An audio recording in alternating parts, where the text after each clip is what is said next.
student, it is my second lecture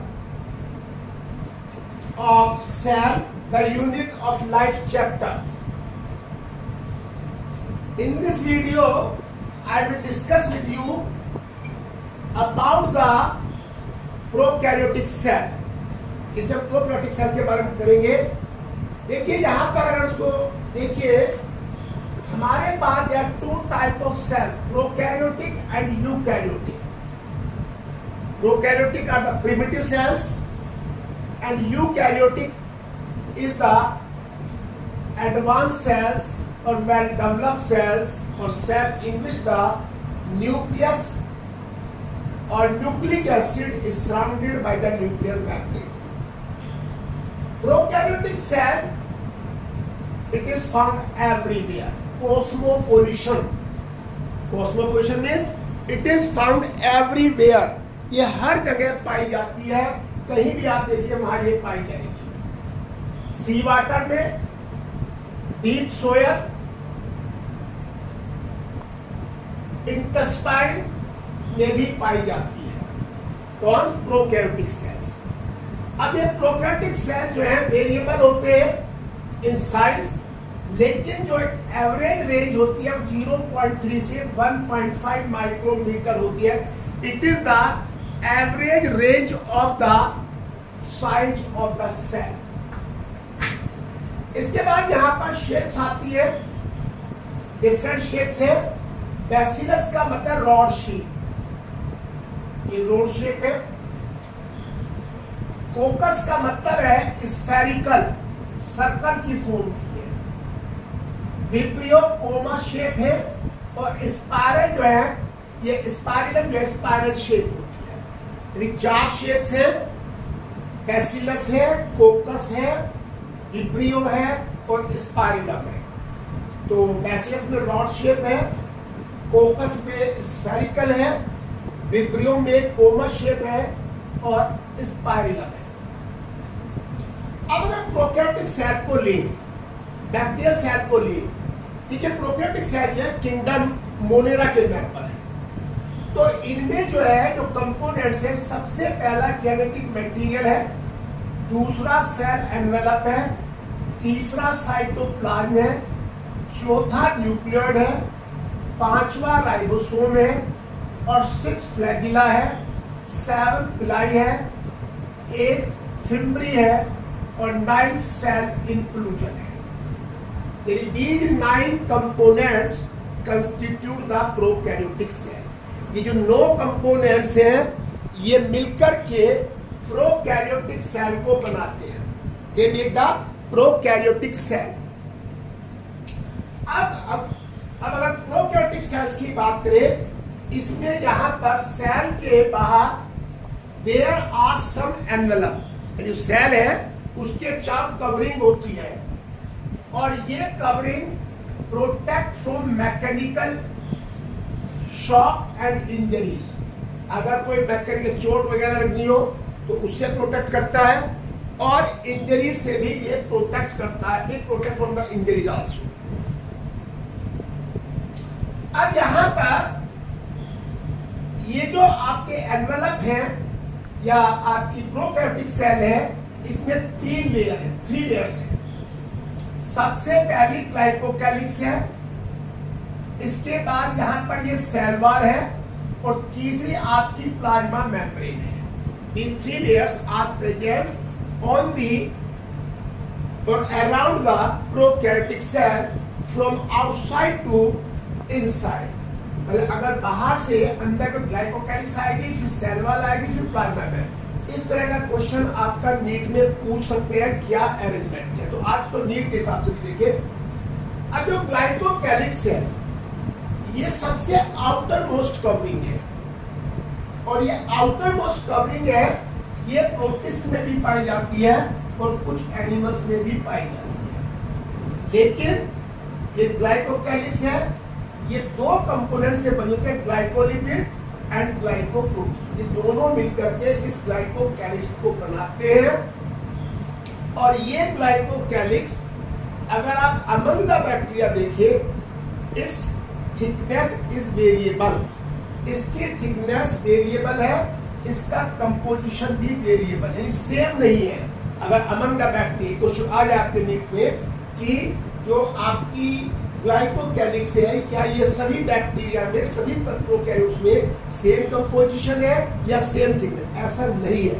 this question can be asked in your NEET paper. अब ये glycocalyx के दो layer बन जाते हैं, दो तरीके से होता है। अगर ग्लाइकोकैलिक्स लूज है तो ये म्यूसिलेज की बनी होती है। अगर ग्लाइकोकैलिक्स लूज है तो it is made up of mucilage, तो इसे हम स्लाइड लेयर कहते हैं। एक स्लाइड लेयर होता है, एक स्लाइड माउंट होता है। स्लाइड माउंट जो होता है प्रोटिस्ट के अंदर होता है, समझे? कोई टाइप की फंगस होती है। तो डिफरेंस में slime layer, this question can be asked also in the NEET paper कि ये जो स्लाइड लेयर है it is made up of mucilage और म्यूसिलेज। उसके बाद यहाँ पर या तो ये लेयर होगी या फिर थिक लेयर होगी, जिसको आप कैप्सूल कहेंगे, which you call the capsule. अब यहाँ पर ये जो बैक्टीरिया है, अगर आप इनकी स्टेनिंग करते हैं, classify the bacteria on the basis of their staining, तो ये Christian gram 1884, he was a scientist, longer, इसने बैक्टीरिया को दो टाइप में क्लासिफाई किया on the basis of the staining. पहला ग्राम पॉजिटिव है, दूसरा ग्राम नेगेटिव है। ग्राम पॉजिटिव में जो ग्राम स्टेन है उसको रिटेन कर लेते हैं ब्लू और पर्पल कलर को। एक क्वेश्चन नीट में पूछ सकते हैं कि जब ग्राम स्टेनिंग की जाती है तो कौन सा कलर वहां पे होता है?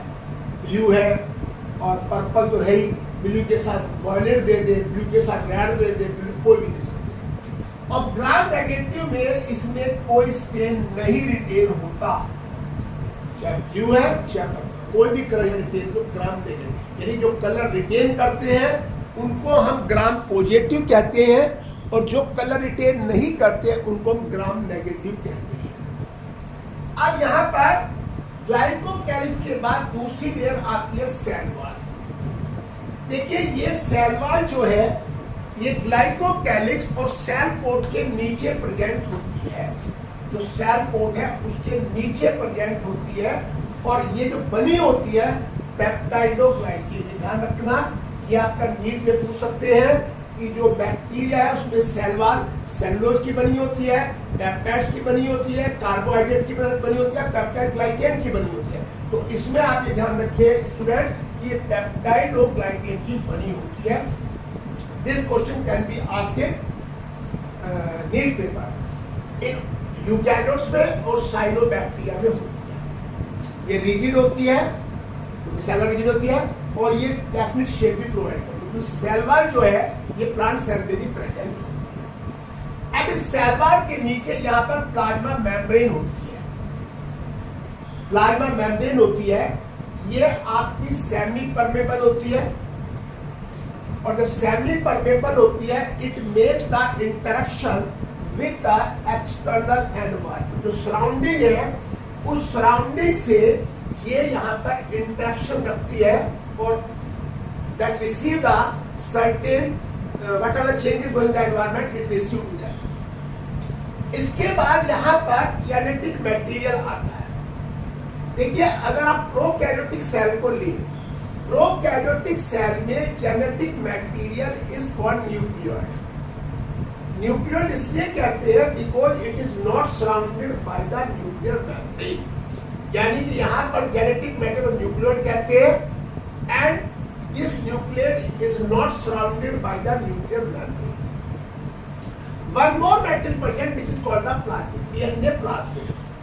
ये जो DNA plasmid सर्कुलर होता है, it has the nature like the DNA, यानी DNA रेप्लिकेट करता है तो it also भी replicate and it has many characters।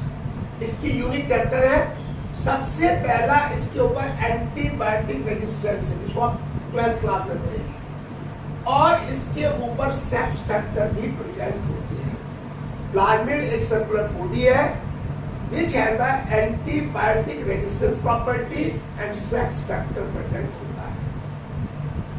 अब आई मेम्ब्रेनस स्ट्रक्चर। देखिए मेम्ब्रेनस स्ट्रक्चर के जो सेल ऑर्गेनिल्स हैं वो एब्सेंट होते हैं, लैक होते हैं in the prokaryotic cell. Mitochondria, chloroplast, endoplasm ये सब एब्सेंट होते हैं। यहाँ पर उसकी जगह मीजोसोम्स एंड क्रोमेटोफोर होती है। अब मीजोसोम्स एंड दो यहाँ पे ये मेम्ब्रेन स्ट्रक्चर बन जाती है। वैसे मेम्ब्रेनस स्ट्रक्चर यहाँ पर नहीं होती, lack of membranous cell organelles. Mesosome जो है ये एक्सटेंशन या इन्वेलिनेशन इन प्लाज्मा में बनता है। और ये जो इन्वेलिनेशन तीन तरह की होती है, या 3 टाइप के इन्वेलिनेशन होते हैं।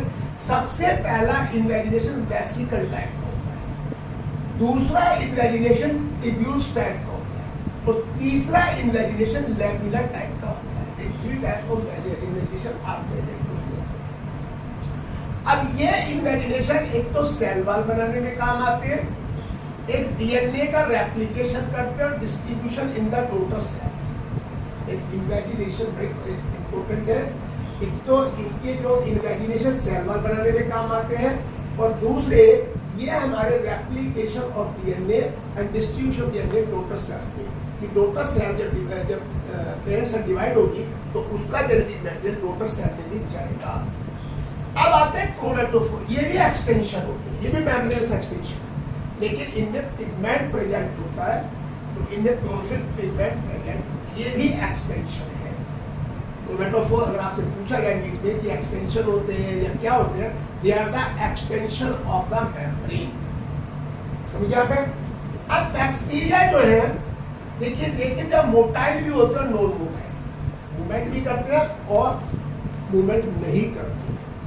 जो मोटाइल होते हैं वो जो बैक्टीरिया है उनकी मोटाइलिटी को करने के लिए फ्लैजिला होते हैं, which are present on the surface of the bacteria। Bacteria के नीचे से निकल के सरफेस के नीचे से निकल के आते हैं, they are present on the outer surface। अभी जो फ्लैजिला है इनमें 3 पार्ट है, फिलामेंट है, हुक है और बेजल बॉडी है। 3 पार्ट है। देखिए ये यहाँ पर बेजल बॉडी है, ये हुक है और इससे ये फिलामेंट है। यानी कि ये जो है बेजल बॉडी है, ये आपका हुक है और ये फिलामेंट है। अब ये जो आपके फ्लैजिला है, they are of different type in bacteria and their arrangement is also भी डिफरेंट टाइप के होते हैं और इनका अरेंजमेंट भी डिफरेंट टाइप का होता है। अब यहाँ पर पिलाई आती है। पिलाई जो है ये ट्यूबलेस स्ट्रक्चर होती है, ज्यादा ट्यूबलेस ट्यूब लाइक स्ट्रक्चर होती है, और ये जो ट्यूबलेस स्ट्रक्चर होती है they are present in male bacteria not in female. और ये उनमें प्रेजेंट होते हैं, प्रोटीन की बनी होती है, और ये बैक्टीरिया प्रेजेंट होती है। ट्यूबलेस प्रोटीन की बनी होती है और ये मेल बैक्टीरिया में प्रेजेंट होती है, फीमेल में एब्सेंट होती है। फिम्बरी जो है दे आर ब्रिस्टल। जैसा आपके टूथब्रश होता है उसके अंदर ब्रिस्टल्स होते हैं, तो वो ब्रिस्टल्स वहां पे टूथब्रश में प्रेजेंट होते हैं। ऐसे ही बैक्टीरिया में फिम्बरी होती है, ब्रिस्टल लाइक होते हैं। ये Bristol have in attachment with the substratum, यानी कि ये बैक्टीरिया को सबस्ट्रेटम से अटैच करने में हेल्प करती है। कौन? फिम्बरी। तो ये हमारी सेकंड लेक्चर है और द सेल चैप्टर। तो आप इसको देखिए, इसको लाइक करिए, शेयर करिए और सब्सक्राइब करना तो बिल्कुल भी ना भूले। Thank you. Tomorrow I will meet with you with the next new video और 3rd लेक्चर।